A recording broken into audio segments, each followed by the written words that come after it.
Now it's my pleasure to introduce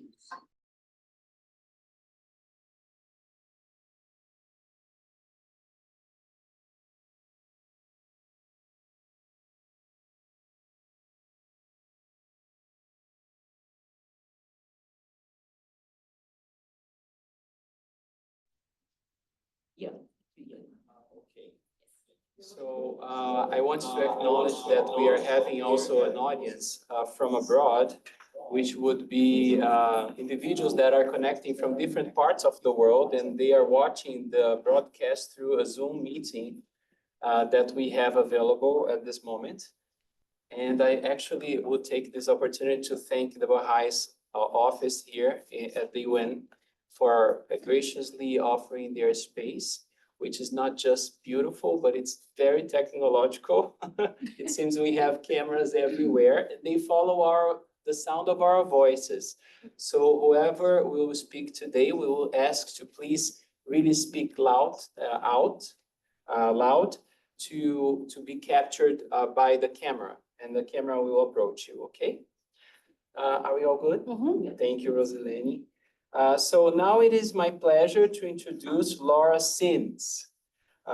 With over 5 decades dedicated to storytelling as compassionate action, Laura has collaborated with UNICEF, Norwegian People's Aid, Mercy Corps, and the International Medical Corps.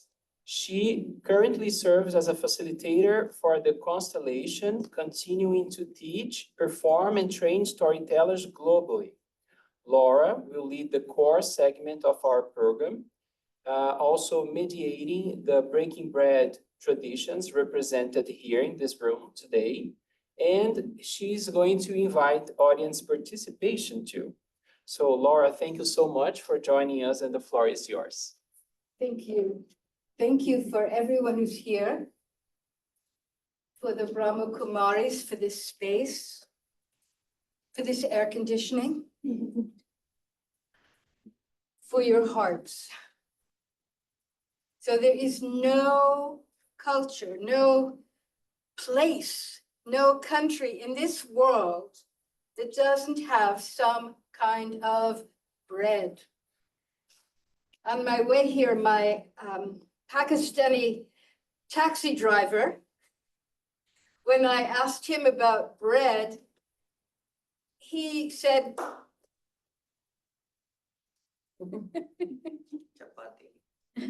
exactly. So I wanted to tell you a story that I heard a very long time ago. I know that it's from the Middle East, and I don't know which country or culture it's from, but maybe it's time for us to think that way anyway. And so I'll start with that. Are you ready? You here? Yes. Okay, that's what I ask children. You know, raise your hand if you're here. There was an old woman, following so far? And she filled a basket with bread every morning. And she covered it with her cloak. And she went from house to house. And each person who came out from their house lifted up the cloak, and they either took a loaf of bread or they gave a loaf of bread and covered the basket. And no one ever knew if anyone had given or taken, and no one asked, because in that place there was never hunger. That's that story. Oh, you're gonna go, don't clap. We don't know what's gonna happen on the technology if we clap. So I want to tell you another story, and how many of you know from your own background the stories of Mullah or Hoja Nasruddin? So you know that he is like most of us. He has the possibility of wisdom, and sometimes he's a kind of fool. And once Nasruddin went down to the river, and it was a river that was polluted. It was dirty. But he was standing and throwing breadcrumbs into the water. People said, Nasruddin, what are you doing? He said, I'm cleaning the river. They said, that is impossible. That's not how you clean the river. And he said, what if it works?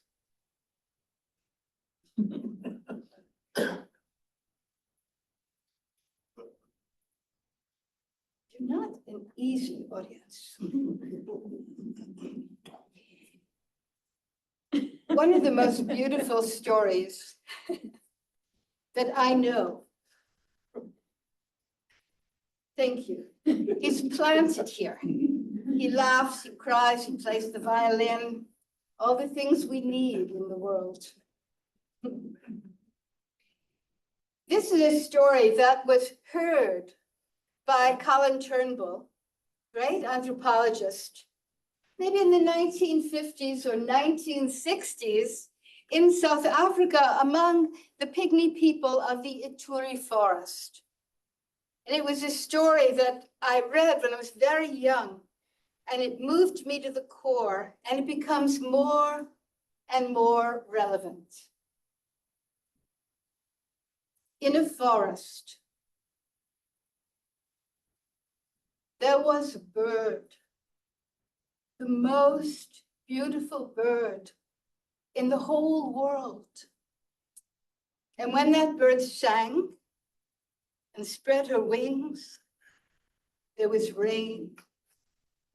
Everyone loved the bird because there was rain. If there was rain, there was water and there was food. People had stories about the bird. They had songs for the bird. They had dances about the bird. They made offerings to the bird, and that made the bird happy. She spread her wings, she sang, and there was rain. But you know, because you know, that things change. And soon people had villages and cities that were very busy. And only a few people were the ones who would sing and dance and tell the stories. But But still, people told the story of the beautiful bird to their children. And that made the bird happy. She sang and spread her wings and brought the rain. But you know, after a while, people thought, this is so foolish. This is not a true story. Why do we waste our time? Why do we even tell our children these stories when they should be thinking about other, more important things? So soon, no one remembered the bird in the forest. And so she folded her wings. She didn't sing, and there was no rain. For a very long time, and the earth was so dry, and there was very little food, and people kept the food to themselves, and they argued, we should do this, we should do that, what's the best solution? Well, there was a child. I don't know if it was a boy or a girl, but that child went into the forest just curious. And on a branch, she saw the most beautiful bird. Oh, she had a desire to give that bird something to eat. So she went to her father. She said, Father, can I have a little bit of bread? I saw the most beautiful bird. Leave me alone, said the man. We don't have any food for ourselves. I'm not going to give you bread for a bird. But that child was so insistent and so annoying that the father gave his daughter a little piece of bread. She gave it to the bird. And that night, the bird sang. And there was a little rain. Oh, everybody was so pleased. They said, this must be the reason. That must be the reason. We know what caused. The child said, I know why it rained. I gave a bird, beautiful bird, some bread. Everybody said, don't be ridiculous. You have listened to too many stories from old people. But she knew if she didn't give bread to the bird, there would be no rain. So she went into the forest and she saw the bird and she went to her father. She said, just give me a little piece of bread. Oh, he said, is it that bird again? Oh, please, please, please. Oh, gave her a little bit of bread. And you know, that night, there was a lot of rain. Everybody said, well, whatever we did worked. But the child knew. So she said, Father, could you just give me another little piece of bread? He said, oh, what is it with this? Show me the bird. So she took the bread in her hand, and the man took a bow and an arrow. Oh. And they went to the forest. And there was the bird, the most beautiful bird.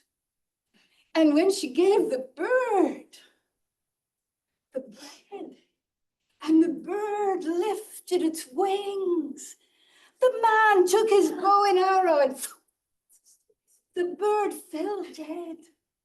The trees fell dead. The man fell dead. And the child ran to the village. Everyone was dead.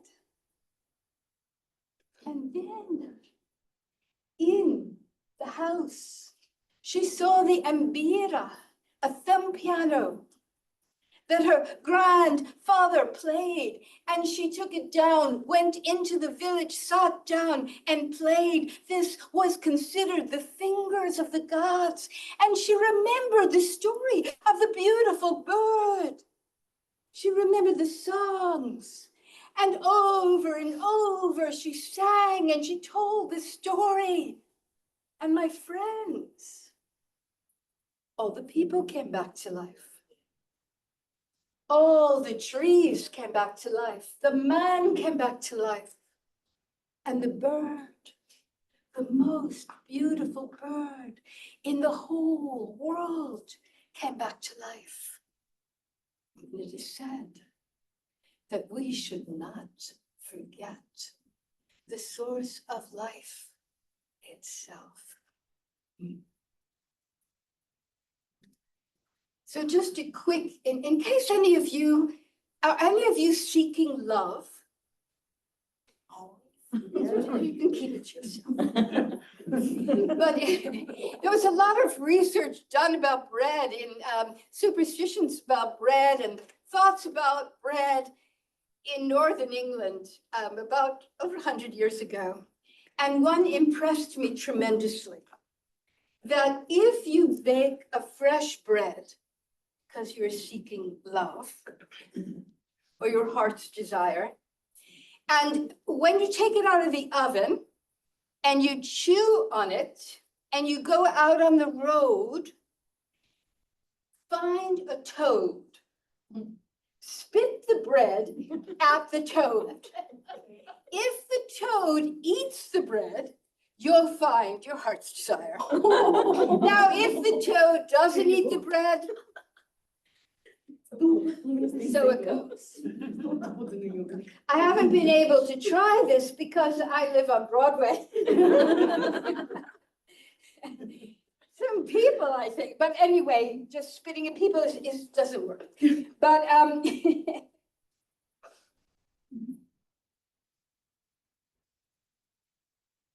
one small true story to set us off on our storytelling.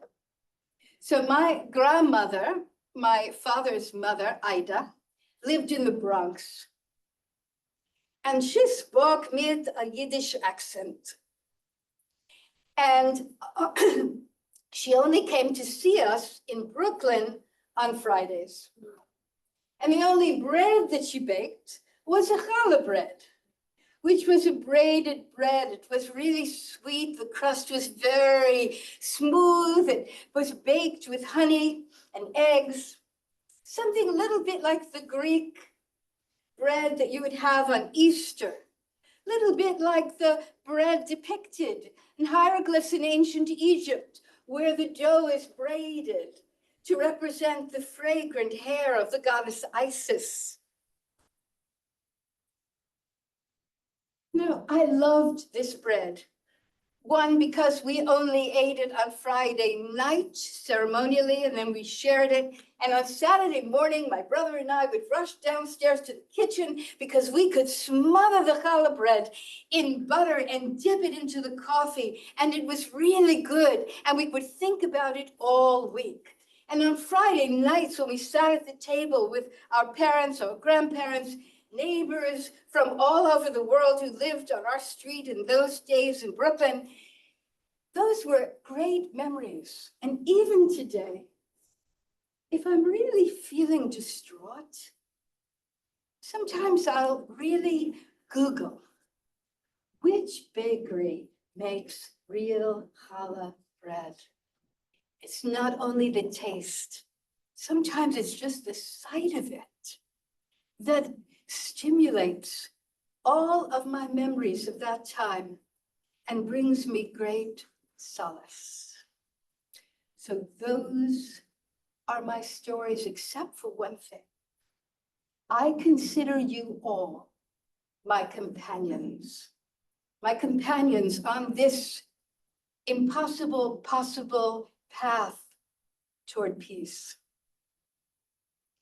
And I wanted to inform you, in case you don't know, the root etymology, the root meaning of companion.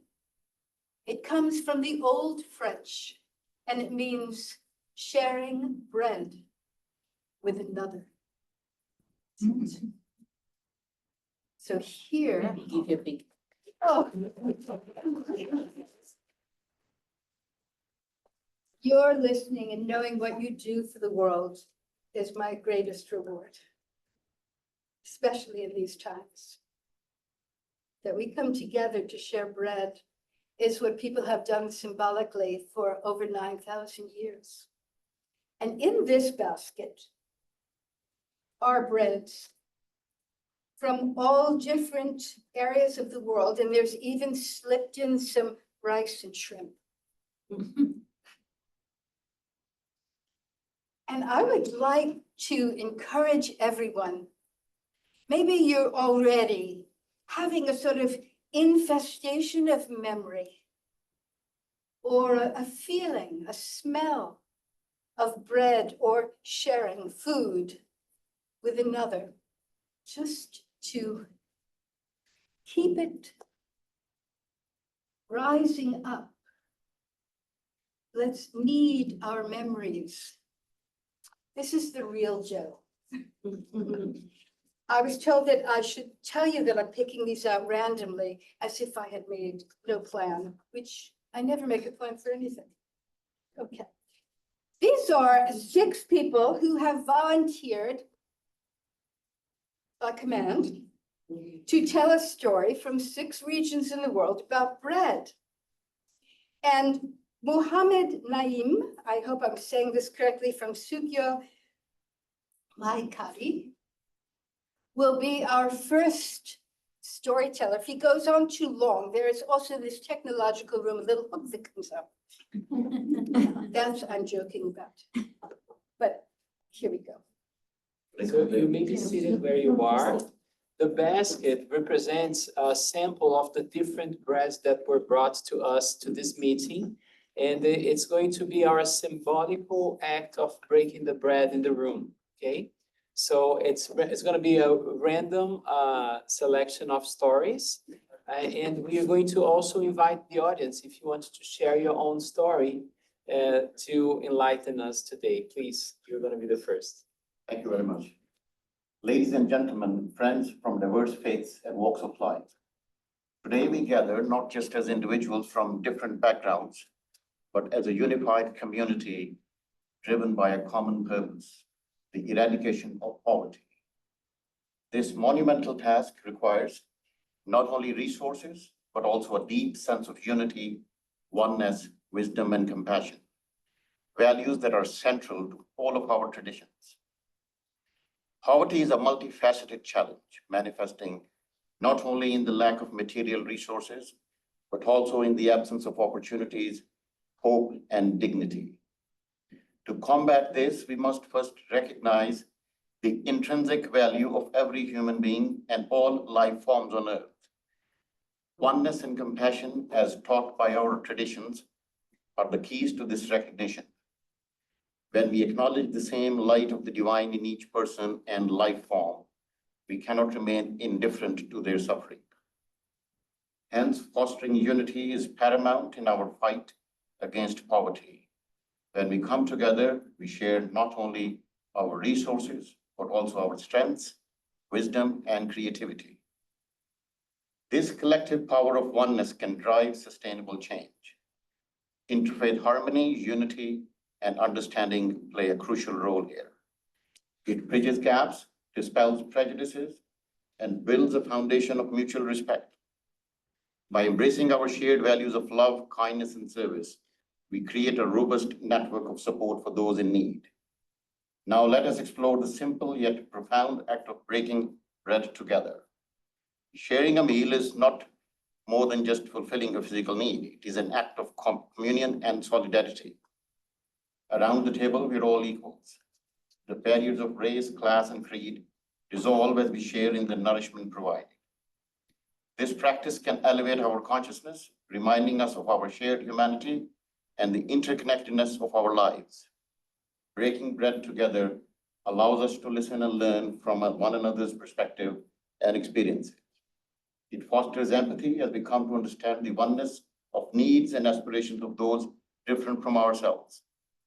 This empathy is the bedrock of true compassion, a compassion that drives us to act, to uplift, and to advocate for the systemic as well as personal transformation that address the root causes of poverty. Imagine a world where interfaith communities regularly come together to share meals and wisdom and collaborate on initiatives aimed at poverty reduction. Such actions can ripple out, creating broader cultural and global impacts. we begin to see that ending poverty is not the responsibility of a few, but a collective mission that calls for each one of us to contribute.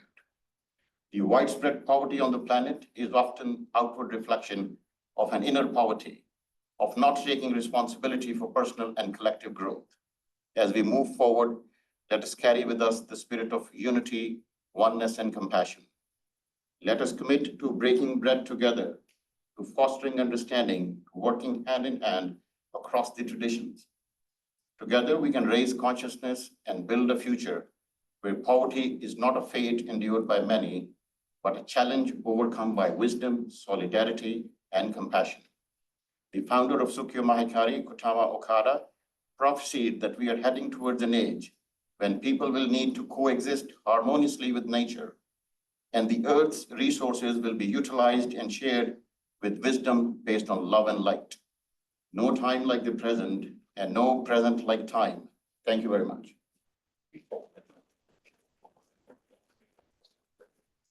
Thank you, Mohammed. Okay. And now, from visionary, visionary empowerment, Isaiah Chabala.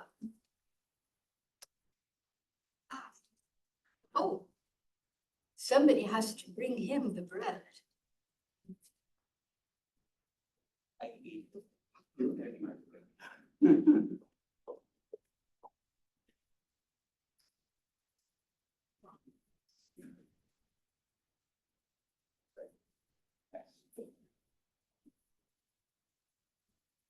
Ladies and gentlemen, my brothers and sisters, and for all those who have joined us virtually, I say greetings, greetings of peace and love. I have the honor to participate in this very important ceremony on behalf of the African region, and specifically I'll speak to the values of Southern Africa. Southern Africa, I'm very happy that our storyteller referenced the ethnic tribe that is said to be the oldest living community, the oldest living community in humanity. And that said, takes me way back to the roots, as the roots of our being, and to the traditional philosophy of Ubuntu. Mm. That could be said to be the mother, if you will, of humanity in a real sense. And she referenced, and my brother who just spoke, touched on the essence of Ubuntu. Ubuntu in English translates as humanity. The plural Abantu, people, Umuntu, a human being.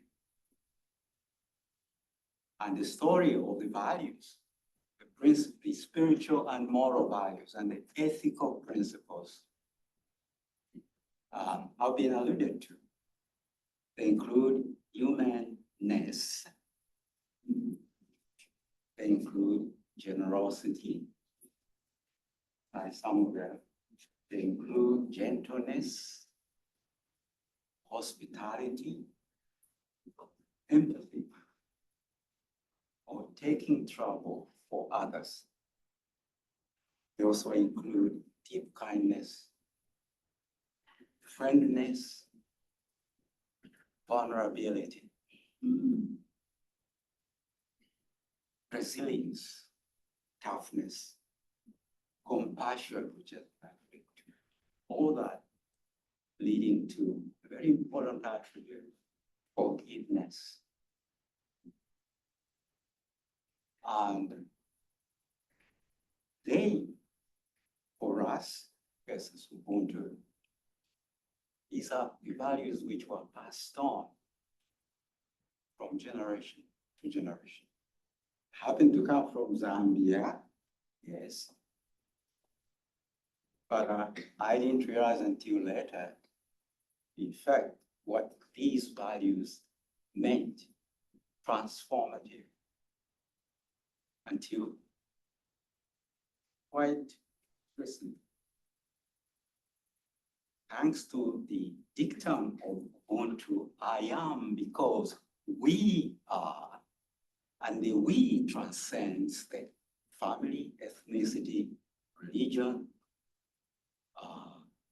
race.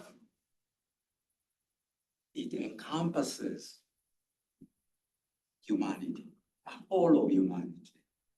And thanks, among others, of course, to our committee on spirituality, values, and global concerns, Brahma Kumaris, etc., by interaction with the interfaith community, have served to enable me to live out the very values and principles which are very clearly enunciated by the tradition or the traditional philosophy of Ubuntu.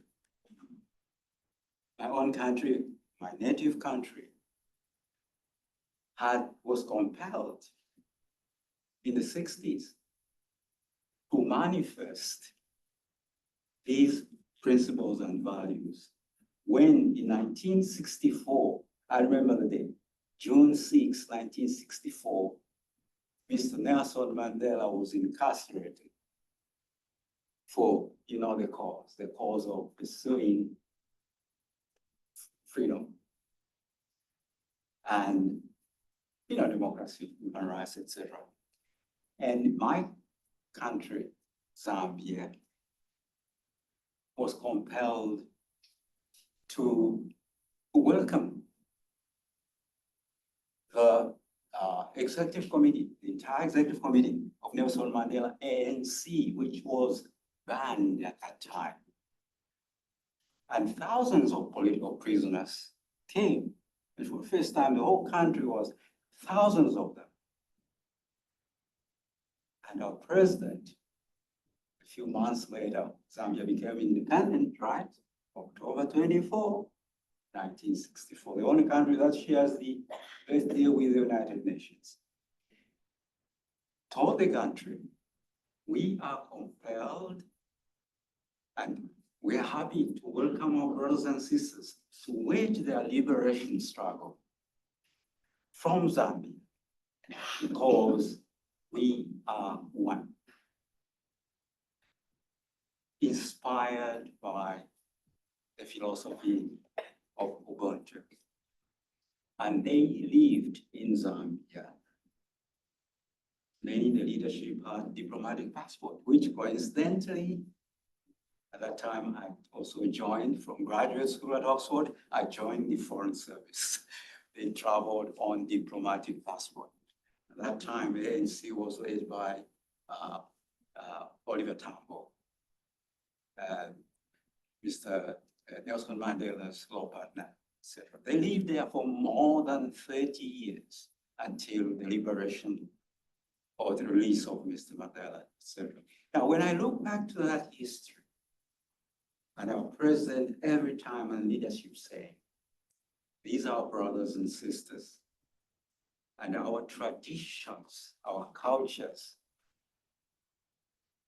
inspire us, motivate us to live out, to see our humanity in other people, whether regardless of the color, religion, etc. So, in having this, this is more than symbolic for me. It takes me way back from the time I was just a young. In fact, Nelson Mandela, when he was incarcerated, I was in high school. And it was 4 days before my birthday. And I became curious, what's happening? So it takes me back and reminds me of our responsibility, individually, collectively, especially people of faith, those of us who proclaim with the faithful, to rise up, not be timid, etc. Never mind, we don't feature in the headlines, etc. But to speak up for what we believe, for what needs to be done, to especially fulfill the objectives and ideals of the United Nations. And I love the United Nations. I'm an activist and an advocate, especially the implementation of the Sustainable Development Goals. So I just end lastly by referencing, and this is one of my favorites, it's a quotation by our brother, Ralph Bunche, because he talks about Ralph Bunche, you know, the first African-American to receive the Nobel Peace Prize. And in 1946, he said this, and I quote, "Peace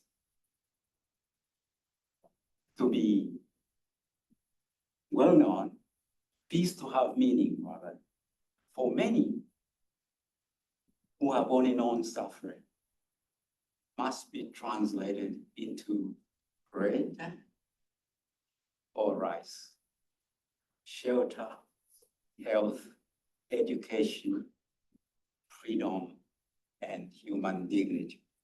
Thank you very much.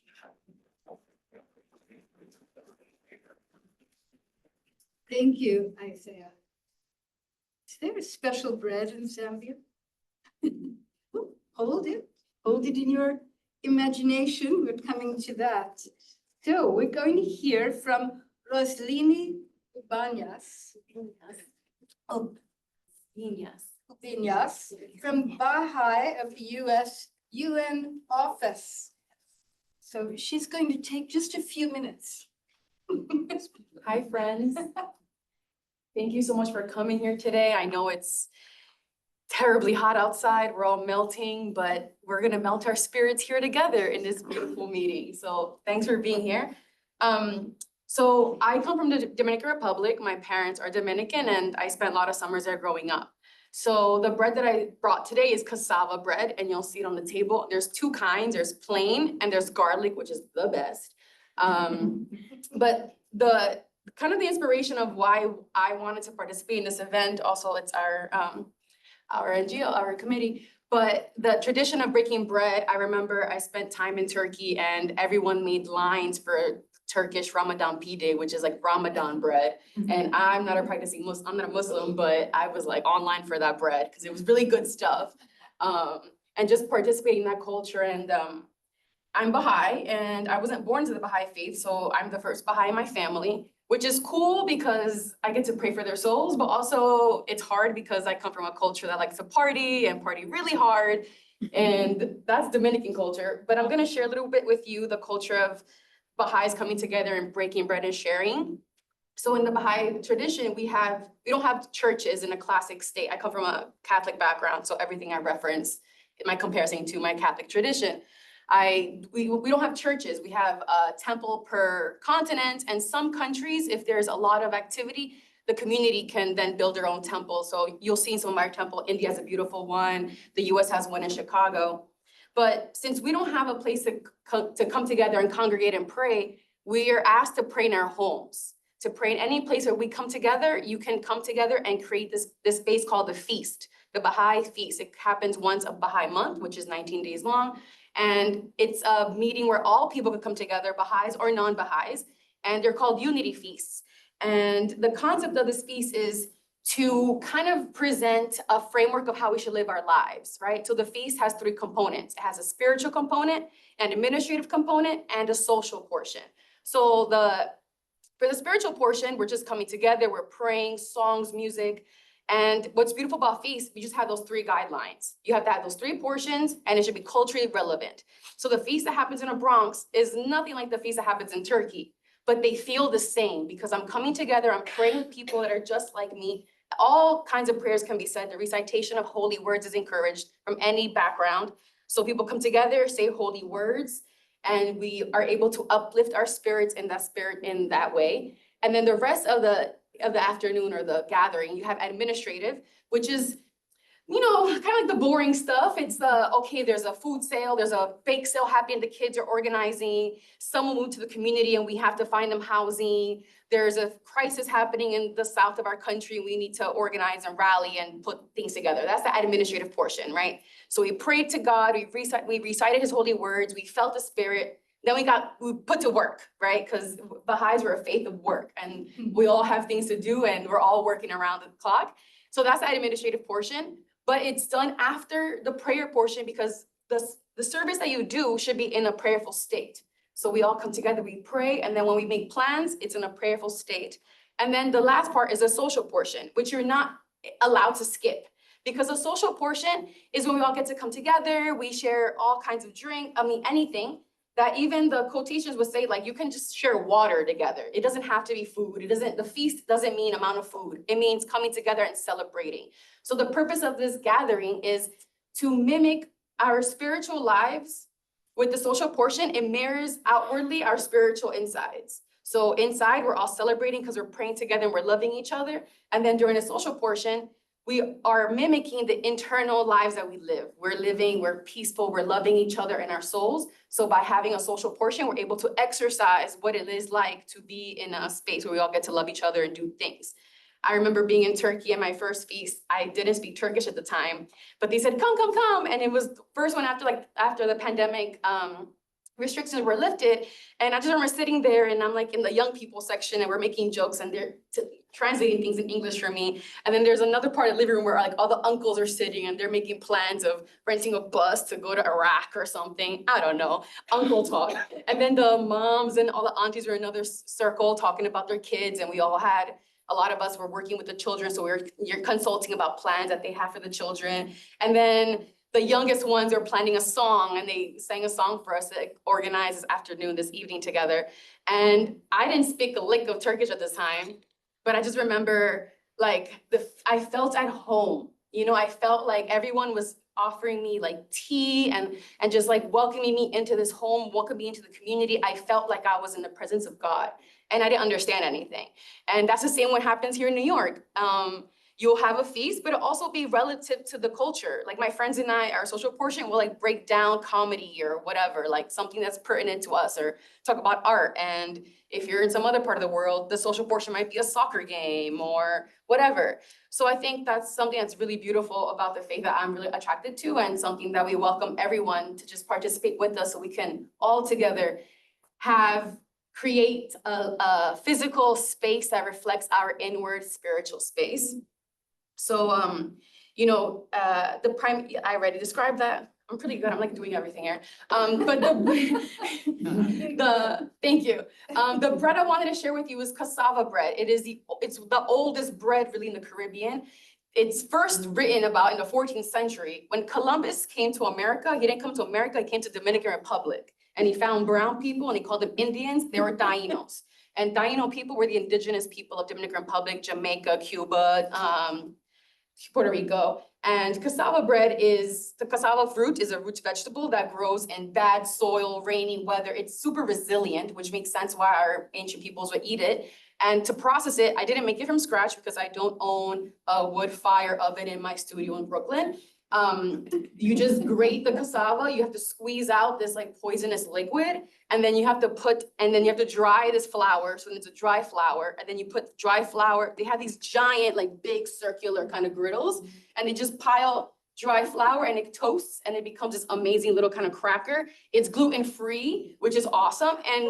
But I think, so for all you gluten-free folks, but I think the reason why this bread is beautiful is one, it preserves wonderfully in a humid climate. So it's transportable, it doesn't go bad, which is why our ancient peoples used to eat them.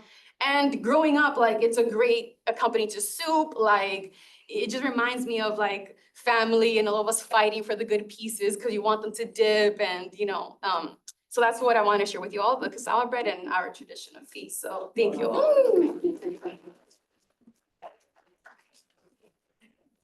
Thank you so much. You've just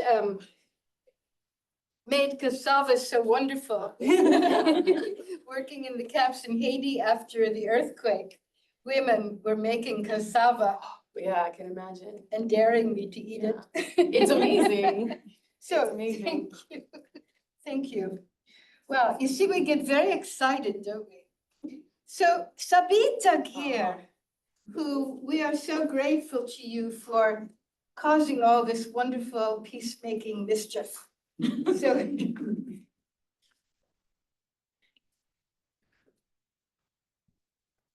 Hello, friends. Well, it's a big team of planning this mischief today. On behalf of the committee, welcome to all of you. We're so happy to see you. And like Roslini, I am not from America. I'm from South America, Guyana. And I'm from a country that has 6 races or 6 cultures. And each culture, of course, has its own traditions, its own breads. Myself coming from the, we say Indo-Guyanese culture, we have a bread called, many of you probably know, roti. And there are many types of rotis. There is the tandoori, there is the paratha, there is the chapati, there is the naan, many types of rotis. And so they were all there along with cassava bread and other types of breads. In my early days, in my childhood days, these 6 cultures, even though we lived together, we went to school together, but we were a little bit like in silos. You know, we practice our religion in our corner, you know. So everybody knows everybody, but we were living in almost like in silos. Lo and behold, our country went into a huge economic crisis. And you know, everybody was now kind of scrambling, you know, to make ends meet and all of that. It just so happened, because I'm referring specifically to one type of bread, the Indian roti, the paratha, and I'm saying Indian because at that time it was like Indian roti. So everybody just loved this roti. And talking about today, ending poverty, bringing about unity, compassion, and all of the wonderful values and virtues we heard today. What happened was that many of these cultures and races began to learn how to make this roti, this particular type of roti, because everybody loved it. And so because they learned to make, it also became a business. Everybody learned to make it. They're able to sell, so they earn some income. They're able to feed their families. I'm not saying this was the only way that brought people out of poverty, but it contributed a lot, even up until today, talking about however many decades now. Even until today, many non-Indians make this roti. We have this joke in Guyana. The non-Indians make this roti better than the Indians. So, and they're able to earn and they're able to bring their families out of poverty, bring them beyond the poverty line so that they're able to enjoy life once again. So the concept of opening up, you know, our hearts and welcoming the other, not holding on, possessing or anything like that. The earth has produced enough for us to all eat comfortably. And so why not share? And this is why today it is not called Indian roti.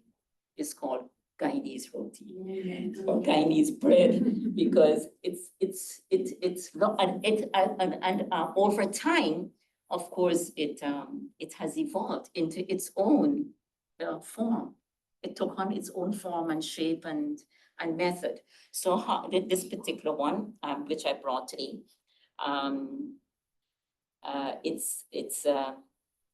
it's made from, you can make it from white flour, you can make it from whole wheat flour, you can mix the flour, you can use multigrain flour. It's not gluten-free.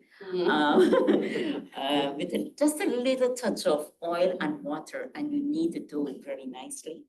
Then you roll it, you put a little bit of oil, you can put loads of oil if you like, and then you fold it in a certain way, and then you roll it again, and then you put it on what we call the tawa, the pan, and then you bring it on both sides, and you put a little bit of oil.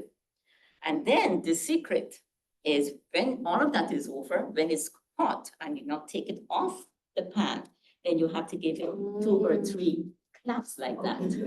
When you do that, that folding and the blend of the oil actually makes it flaky and loosens it a little bit. It becomes a little like puff pastry.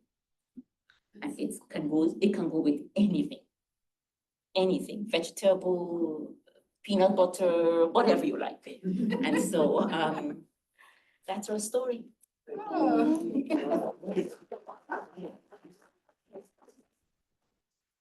I think all this wonderful talk and stories and ideas are really bringing up our hunger.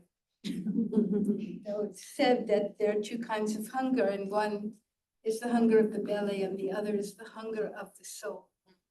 And the hunger of the soul, says, is more important. But when the hunger of the soul is fed, then the hunger of the belly will be fed. So thank you. Danilo Parmigiani, named after food from the Legion of Goodwill. Thank you so much. I'm going to wear an original hat now representing Brazil and the Legion of Goodwill. And in that sense, let me see that basket coming closer. And I know you're all getting hungry and hungry as we talk about bread in this conference. But it's really a beautiful, diverse representation that we have here in front of us. And I have a few friends from Brazil. Rodrigo is here from the Montana. It's another NGO from Newark here in New Jersey. And I have a few friends from the Legion of Goodwill who are also from Brazil. And we needed to bring a little piece of the Brazilian bakery to all of you from our baguettes, which would be possibly influenced from Italian, Portuguese, and French cuisine to our own cuisine. And also the very famous Brazilian cheese bread, which I think you're going to like very much. It was baked in Newark and brought to all of us today. But of course, we are here to talk about a symbolic act. We are here to go beyond, sharing different recipes and different cultural experiences. We are here to talk about solutions. So we have, at this moment in the world, a big challenge that is being discussed this week at the UN. And when we talk about breaking bread in the context of fighting poverty, we need to remember the millions of people that still struggle to have access to food and basic sustenance for their own lives. And as we gather here, we remember them and we acknowledge that access to bread, not just as a source of food, but as something that will be also the material and spiritual nourishment that every person in the world has the right to have access to. And we are acknowledging them. And since I'm representing here the Legion of Goodwill, I must say that we are an ecumenical organization founded in 1950. We are not a church, but we are a organization dedicated to providing social, humanitarian, educational services for underprivileged families. But we were formed very deeply inspired by Christian ecumenical teachings. And when we are here representing a Christian tradition, I would say, it's really very simple to come to your memory that very known sentence, give us this day our daily bread, which is a sentence that Jesus used in his very known and all-encompassing prayer that we all learned. And this is actually, he is inviting us to invoke these sacred words in the sense of understanding the importance that we all need to give to seek for that spirit, not just material, but a spiritual sustenance that will help us carry out not just our own struggles, but our struggles as a community. So the Gospels and the four evangelists actually, they recorded that story that is very famous to all of us about the multiplication of breads, right? So Jesus was giving his teachings, and then a multitude of people came to him. And then there were so many people that the apostles got concerned and approached the masters asking how we are going to feed all these people because they're here for so many hours listening to your teachings. And how he replied, he was simply asking all the apostles, please bring everything that you have. And then they came with a few pieces of bread and fish. There were 2 episodes of the Gospels that tells this story. And he blessed the food that they all shared from everything that they had. And then they distributed to a multitude of, the Gospel says about 5,000 men, which is not counting women and children. Remember, that time they were not counted. So it would be an even greater crowd. And Jesus also ordered that the remaining should be collected back to avoid waste. And then when the baskets came back, it was filled with loads and loads of breads and fishes, which everybody got amazed to see. And it became very known as a miracle. But what this lesson has to tell us today in the world, we are in a moment that the world is also facing struggles with economic and social issues where we see people that do not have access to food. Isn't that we are missing enough food in the world? We all know it's not the issue. So what Jesus is telling us is, first, we need to gain the trust of the audience by sharing everything that we have. So what he was showing the audience there is that we need to express compassion and commitment to end a social crisis that we are facing. Because when we do that, either for a miraculous divine intervention or by inspiring the crowd to also share from their own pockets, we will see a miracle multiplication of the resources. And with this in mind, we see that there's enough to feed everybody and to even give more remainings for even a bigger social assistance, a social protection system.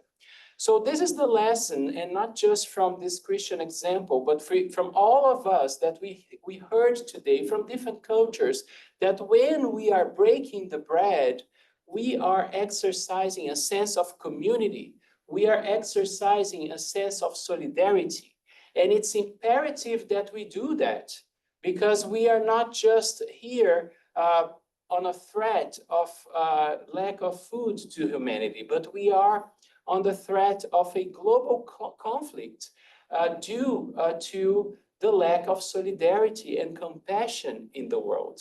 So I would like to end this presentation because we, from the Legion of Goodwill, we prepared a special report that has been brought to this conference, and it's been circulating with the participants of this event. And here we are sharing some stories about how social engagement and mobilization can help the UN accelerate to achieve its sustainable development goals. Because we are very close to the deadline and we are very far from achieving these goals. But if we, with examples that we all heard in this meeting today, if we increase our commitment to really share from what we have, to promote this sense of solidarity among the member states, the private sector, the civil society organizations, then we will see a chance to get 2030 in 2030 with zero hunger, with zero poverty in the world. It is not a utopia. It's something that we can achieve today if we open our hearts. So I just wanted to finish this presentation reading this sentence where the president of the Legion of Goodwill is addressing this exact issue when he says, our work, we're talking about our work in this room, is always to reach the generous hearts of people. Remember, this is what Jesus did. He reached the hearts. This is what the UN needs to do, reach the hearts of people. This is what our work is doing by inspiring others, reaching people's hearts. It is time for a reconciliation that promotes social justice for the world's disadvantaged, which can only occur when both the governed and the governors grasp the true meaning of the luminous message, love one another. Only its strong words of hope can contain or refrain the threat of a conflict global proportions. Give us this day our daily bread. Thank you.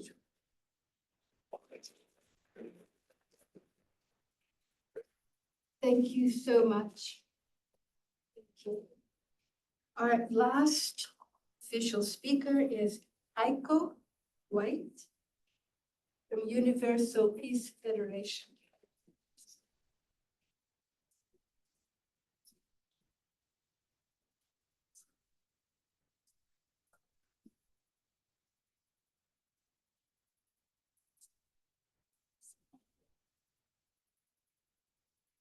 My name is NGO White and representing from Japan. And speak up, we can hear you. Originating from Japan. And thank you so much for a very beautiful story from Donna. And thank you so much for everybody's beautiful remarks and so profound words that I'm afraid to say anything after this. And I just humbly explain my Japanese traditional cultural food that we share long time. And I'm so moved to share the news. Also, everybody's. I just humbly and very simply explain my cultural food, chirashi is sticky rice mixed with sweetened vinegar, shredded green beans and egg and ginger, cooked shrimp over the rice. Is originally from 400 years we've been eating this traditional food. One of the story of the history of chirashi, the beginning of the Edo era, about 400 years ago, first feudal lord Mitsumasa Keda of the Bizen Okayama, it's a west of Japan, feudal crown, gave general public people an order to a single food a day, a bowl of soup and one dish. And the people, general public, resisted it, and they made mixed cooked fish and vegetables on a rice bowl in occasion of the village festival or family or local celebration. This is one of the story of the chirashi history, about 400 years. And nowadays we share it and eat it when we celebrate other family members, some kind of celebration like a marriage or a graduation or starting new job, etc., with relatives and friends, like a family celebration. Sometimes we gather in a local assembly hall and share in occasion of local festival with the village people, etc. We enjoy it together and communicate with local people as one village family.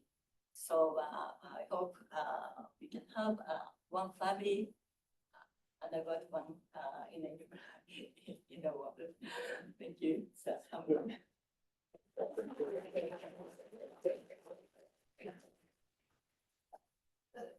the great spirit of Ubuntu and sharing, we would like to just take a small period of time in which just turn to your neighbor.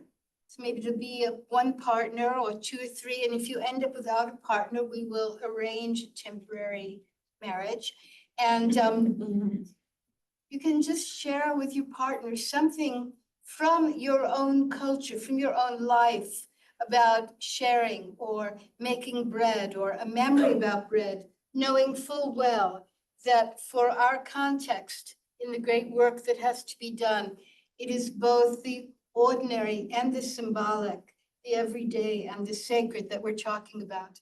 So just turn to somebody right next to you, and maybe you have remembered something from all of this about your own childhood, your grandparents, a bread that you've eaten. So please, make sure that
So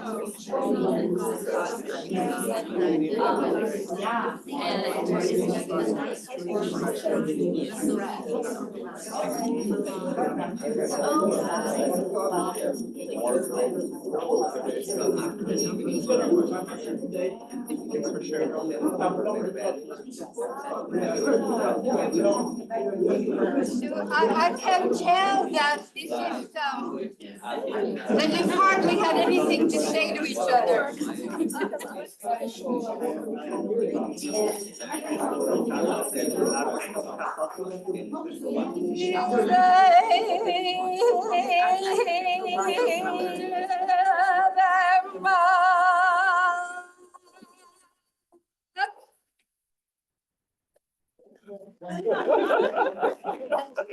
If I may say, we will get the chance to share and intermingle after a few minutes, so there is still more time.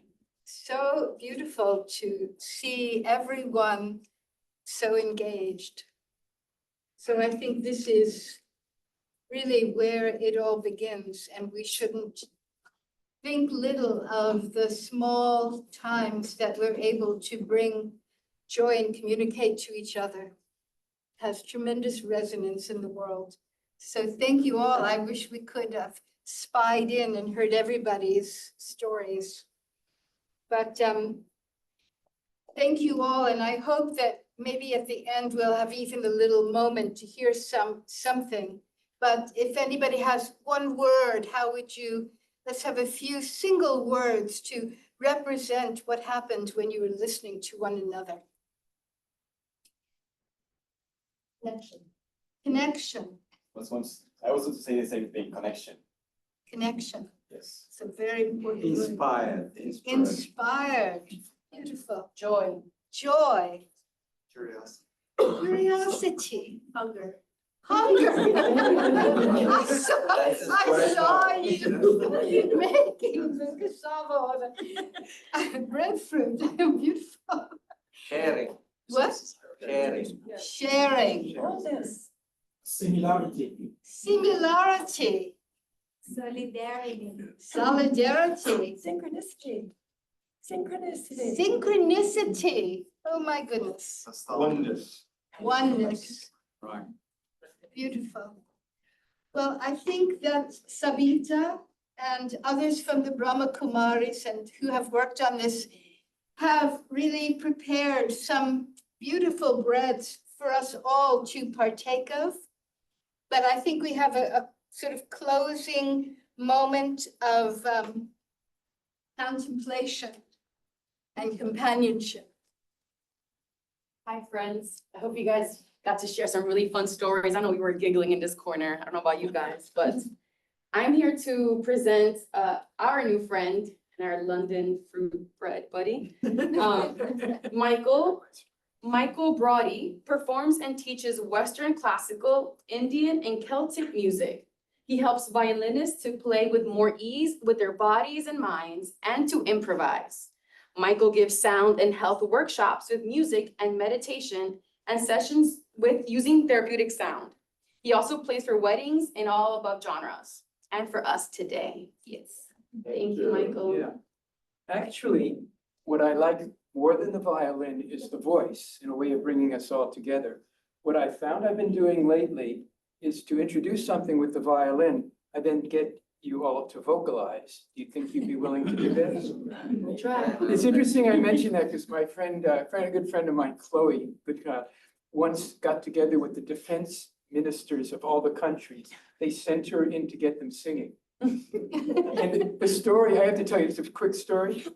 They were shy and no one, she said, I want you to sing, and presented to someone else, and no one moved. So she said, I saw an opening. She turned to the Italian minister and said, with your background in bel canto and opera, certainly you can sing. And he let out the most incredible sound, and then it went on from there. But anyway, we can vocalize with me. So I'm not going to use the violin, except maybe to introduce, I've done a lot with Indian music in my own way to bring us into vocals. So if I pick a series of notes, it would be, I'm going to sing them to you in the Indian scale, but I'm going to have you vocalize with me with ah. In the scale, it would be, well, with ah.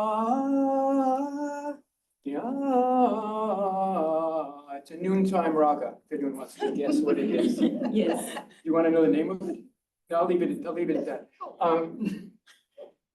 There's a story, better not to tell the name because you will be thinking of that. So it'd be sa re ma pa ni sa ni pa ma re sa ni sa. So on the violin, it would be, well, I could put my tambour on, but put the tambour on for just a second. Let's see. Gonna time myself for 5 minutes here. I know you're ambitious. Let's see. So this will be nice for you to hear with the tambour for just a second. This is I tambour. Would connect. This is the modern age. But actually, this isn't I tambora. This is actually a recording of the tambora by Arjun Verma, the son of the man that first taught me Indian music. So if I can.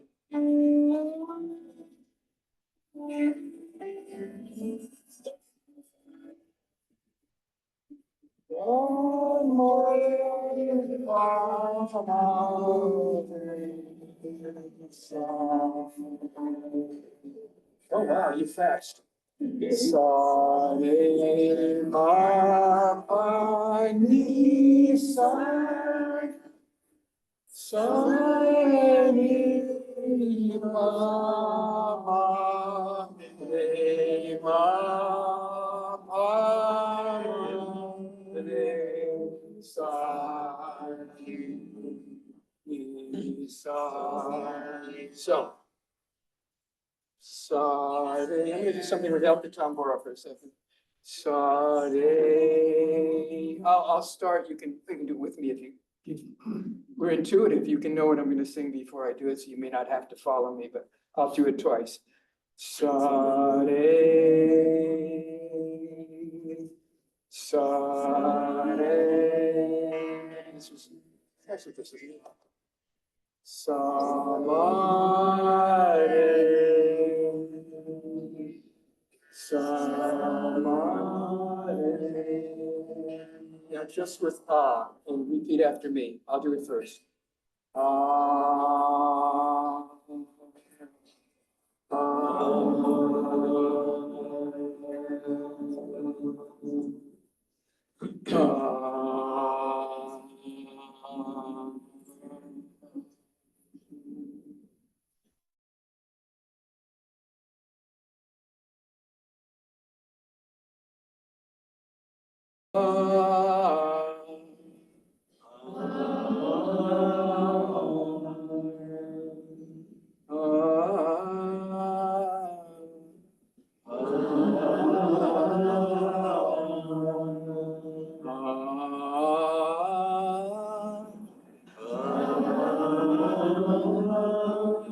I may change the role.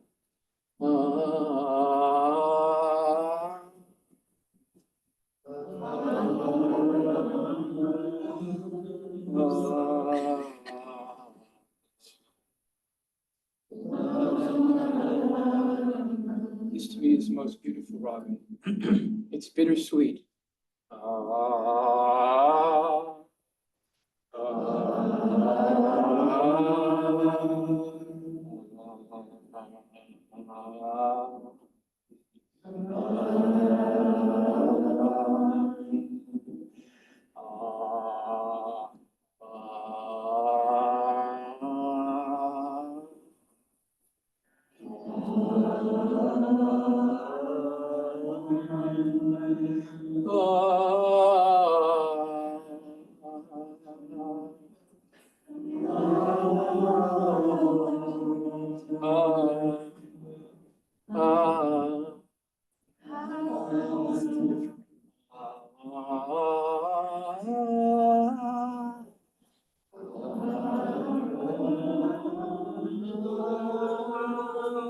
Sa re ma pa ni sa.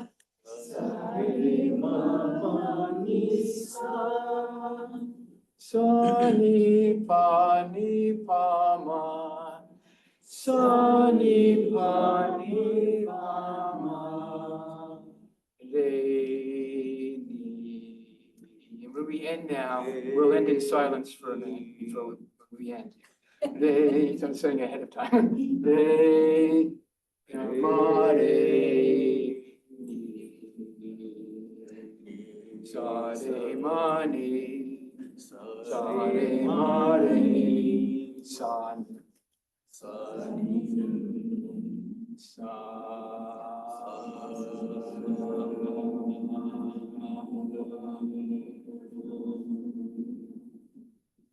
Sit quietly.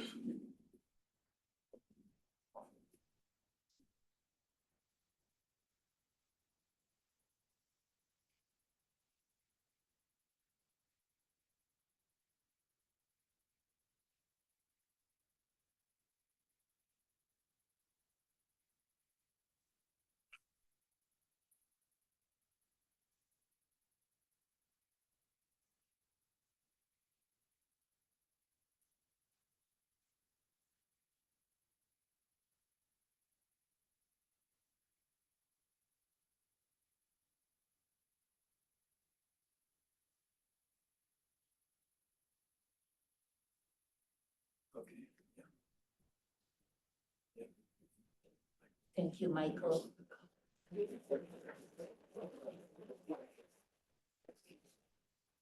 And this has brought us to almost end, because after this, we'll all be partaking in breads.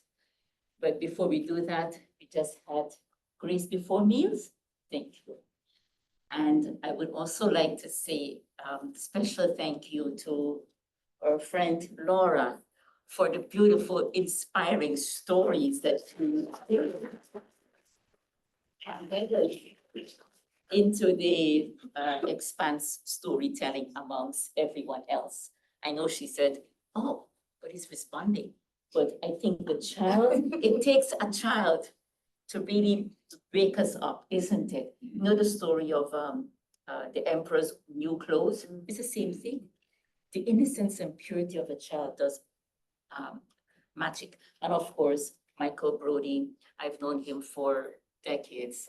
He's wonderful. He does, I didn't even know now this is what he does, the Saregama a chant. But thank you so much, Michael. Today is his birthday.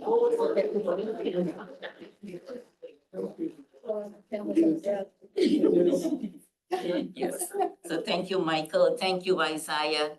Isaiah is also the former ambassador of Zambia. That's why he knows about Zambia so well. So thank you, Isaiah.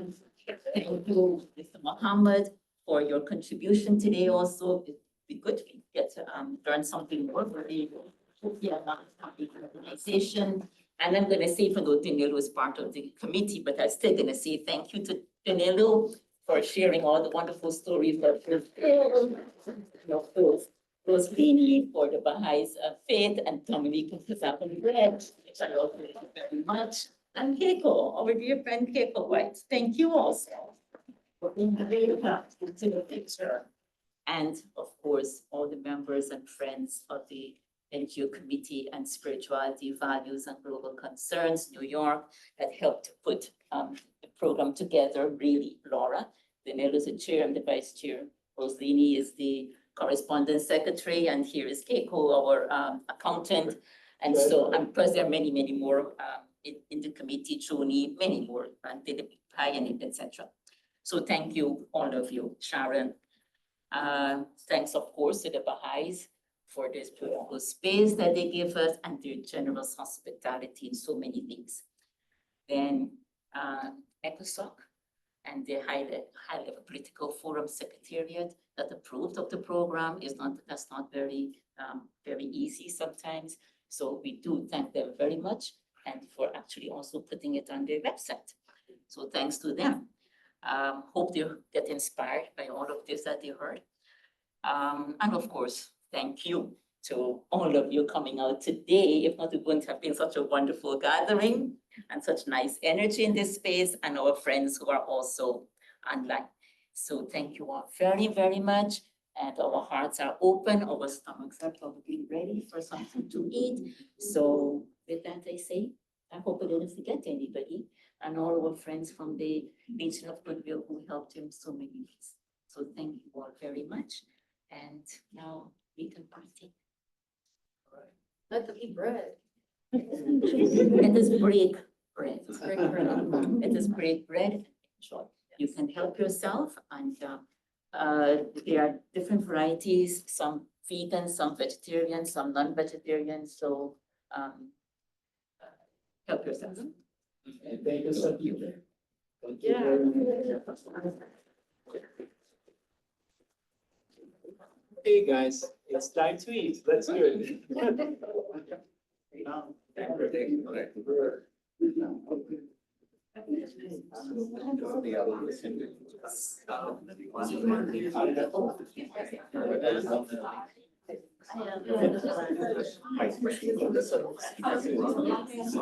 Oh, we can tell you.